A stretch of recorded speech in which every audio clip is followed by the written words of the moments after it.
Today we're looking at the Fitbit Charge 4 with a simple, sleek, minimal design, accurate fitness tracking, and a reasonable price.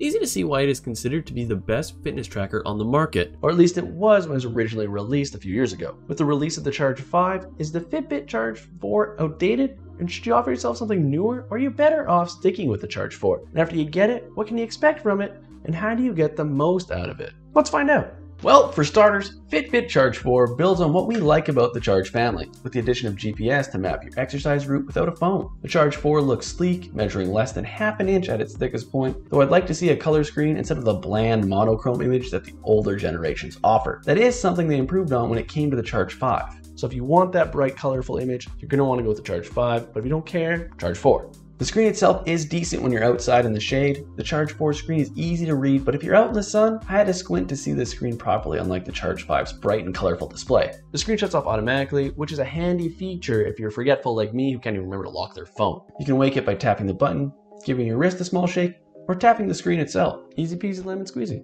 The interface is basic and uncluttered. You can easily swipe up from the clock base to view all your fitness stats. Swiping left will let you access your on-device apps, and a swipe down on the clock base brings you up your notification. Fitbit says the Charge 4 battery will last up to 7 days or up to 5 hours while using GPS. The Charge 4 is water resistant to 164 feet, so unless you own a diving tank, you'll be able to wear it in the shower without an incident. Now let's talk about what people love about the Fitbit. It's a health metric system. I hope you have a pen and paper nearby because there's a lot of them. The Charge 4 tracks your steps, distance, floors climbed, calories burned, and active zone minutes, a new metric earned for time spent in fat burn, cardio, or peak heart rate zone. The GPS will work with 7 different types of activities, including running, walking, bike riding, hiking, interval workouts, and a new outdoor workouts mode for things like kayaking, surfing, and skiing. And that all sounds like a lot, and it's fantastic for the fitness lover, but however, one annoying limitation is that you can't track a workout in the background and use another app at the same time. That means you can't go back to Spotify app to control your music,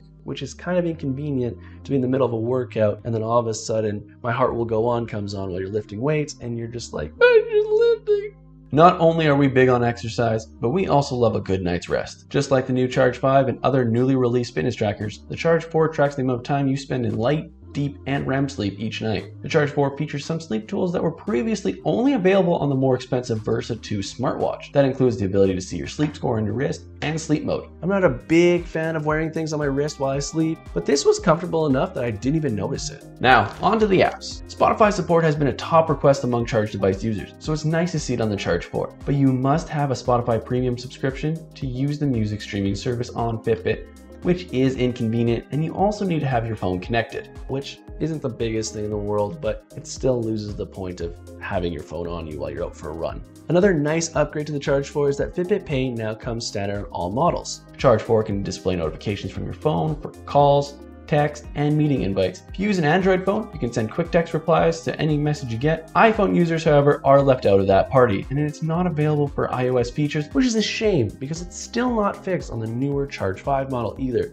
If you're looking to take your health and fitness tracking to the next level, the Fitbit Charge 4 offers a wealth of insights that can help encourage you to get moving and improve your sleep. Is it as good as the newly released fitness trackers like the Charge 5? No, it's not. But it's noticeably cheaper for a very similar product on a lot of the key things that matter most in my opinion, the actual fitness tracker part. If you do have the extra money to spend, the Charge 5 is a solid option along with some other newly released fitness trackers. But if you don't care much about the aesthetic differences and mostly focused on, the performance and price, the Charge 4 is still a great pick and a valid option. But that's just my opinion. Why don't you let me know your opinions in the comments down below. Give the video a like if you learned anything, and maybe hit that subscribe button if you enjoy these types of reviews. If you want to learn more about the Charge 5, I did an in-depth review on that product here. There's some interesting things in that video you probably want to hear. So if you don't think the Charge 4 is perfect for you, you might want to check out this video on the Charge 5.